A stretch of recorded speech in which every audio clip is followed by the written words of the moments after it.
Hey, you're watching Striving Artist. My name is Arlene, and I'm so excited for our guest this week. We've got a producer, songwriter, multi-instrumentalist, grant writer. He is also co-founder of Little Noise Records. We've got MIKE Schlosser here in his studio in Toronto. Thanks for being here with me. Yeah, of course. Thanks for coming here. No problem. Yeah. So, for the viewers, could you tell us a little bit about yourself, what you're all about? Yeah, I mean, I do a bunch of different things. Mostly I make music. So I produce, I songwrite, I mix, I engineer. That's the majority of what I do. I also, through that, have learned how to do a bunch of other things, you know, like a little bits of marketing and grant writing and all that kind of stuff. But first and foremost, musicians, songwriting, that kind of thing. Nice.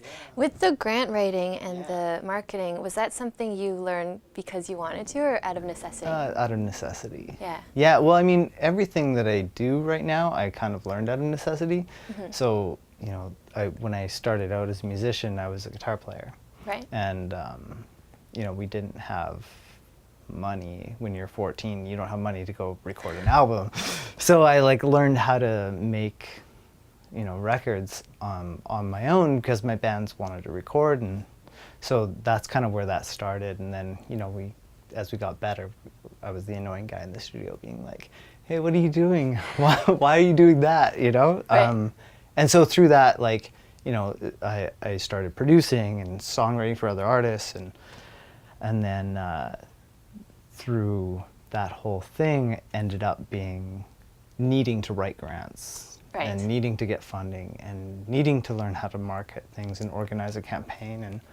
And so one thing kind of led to another, and it was like, well, I can probably do that if I just spend some time and learn it. So nice. Yeah. That's a great lesson, especially if you want something done, right? Yeah. That's probably what drove you to do all that stuff. Yeah, and I feel too, like, when you get into a point where you can bring in outside people who are very highly specialized at something, it helps to have a general understanding of things so you know what they're talking about, how they're approaching things. Right. Yeah, I found that's really helpful too. Cool. What was that inspiration that made you think, like, you want to create your own independent label? Again, it was kind of out of necessity. I was, you know, I'd worked myself into a position where I was surrounded by some incredible artists who were making great music, were making albums that everybody's really excited about, and then no one knew what to do with it. Oh. So, you know, and that's the worst thing for an artist to have a record that you've, you know, spent months making, maybe years writing. Right. You spent all this money to make it, and you're really excited about it, and no one hears it. It's, you know, it can be devastating. And I just watched so many artists not know how to take that next step. And a good friend of mine, Sandra Wong, she was doing a bunch of social media for Tonic Records and handling some of their marketing campaigns. So she did, like, Harpoonist and Axe Murderer. When they did their Juno run, she handled all of that campaign. And, you know, she was doing a bunch of different things. So so I just kept bringing her into projects and being like, she has a graphic design background as well. So I was like, could you know, put together like an EPK, like an electronic press kit for this artist so that they can shop their record to different grant organizations or like try and approach labels, and then it was like, got to the point where it's like, well, can you just handle the marketing for this? And we'd done that for a couple artists, and we decided that it was probably best that we give it a name. Cool. So we did that, and then the first artist that we really kind of delved into and signed and really did a proper label thing was Kendall Thompson. Right. Who you know. So yeah, so that was like kind of the first, we're like, we don't know how this is going to go and if this is a good idea or not, but this is what we're going to try and do. This is how we're going to do it. And so she was game for it. And since then it's just been, you know, a lot of artists and a lot of releases and a lot of work. So Sweet. Yeah. That's amazing. I was on the website for Little Noise Records, and one of your mandates is to help artists not only refine their voice, but find it. Yeah. How does that work? Like, it obviously is probably different for each individual. Lots of artists have an idea of who they are, but not many artists know what resonates with their audience. Right. You know, so people are often trying to make music that fits a certain mold or sets them into a particular place because that's where they think they should be, rather than just doing the things that come naturally that are great. So that's kind of the approach that we try and take. It's making each project very specific to that artist. Like for example, there's an artist, John Orpheus, who's having CD release tonight. But he came in and he had done a bunch of things. He'd had a lot of success in the UK.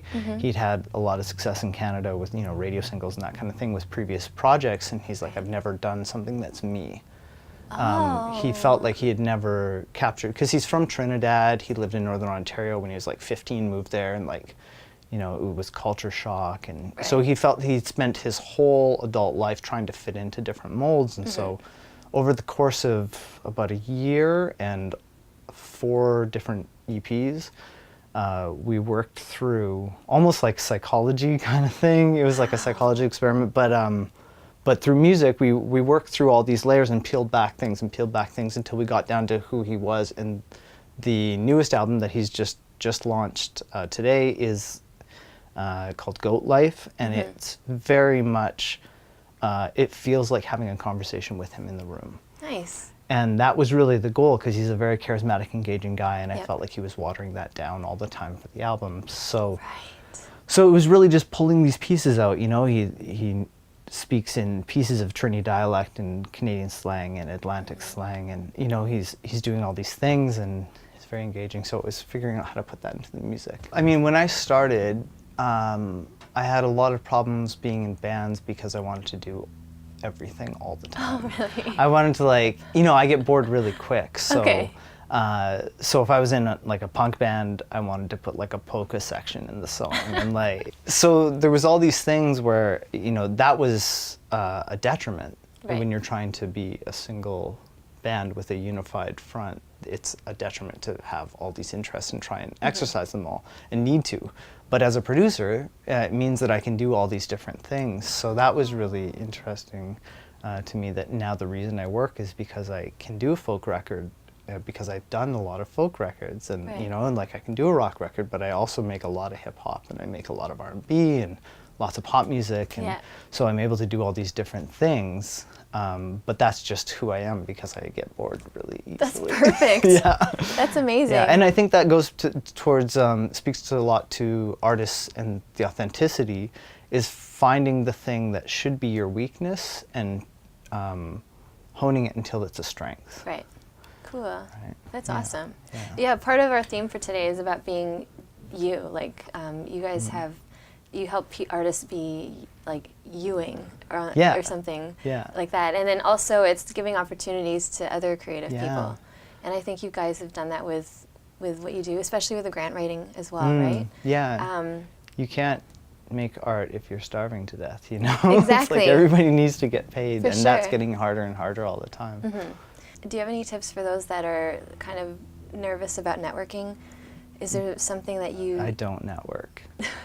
You don't network? I meet people, Yeah. and if there's people that I like, I try and be friends with them. Right.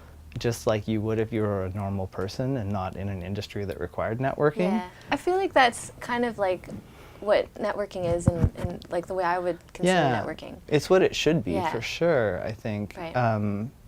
But I know lots of people have this idea, like, you need to go to these industry events, and you need to, like, give your card to everybody, you need to follow up with emails. But the reality is that people that are really busy don't have time for that. Right. And the people who are responding to that are not probably the people that you want to be meeting anyway.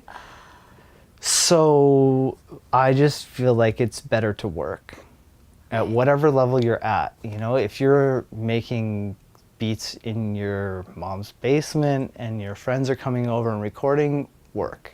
Right. And put stuff out. Cool. Wherever you're at, just like make things and put it out. That's all you can do. That's like concrete. That's what everyone should do. Because then people are responding to your work, not to you. And that's what really matters, is your work at the end of the day. Unless, and also be a nice person, and also, like, just live your life and be a good person. But that's amazing. Yeah.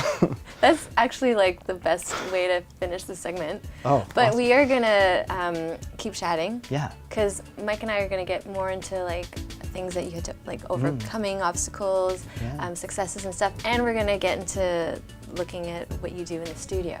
Oh. You're gonna teach me some stuff. Yeah, that'll be fun. So make sure you guys stay tuned. We're gonna be back with Mike Schlosser after the break.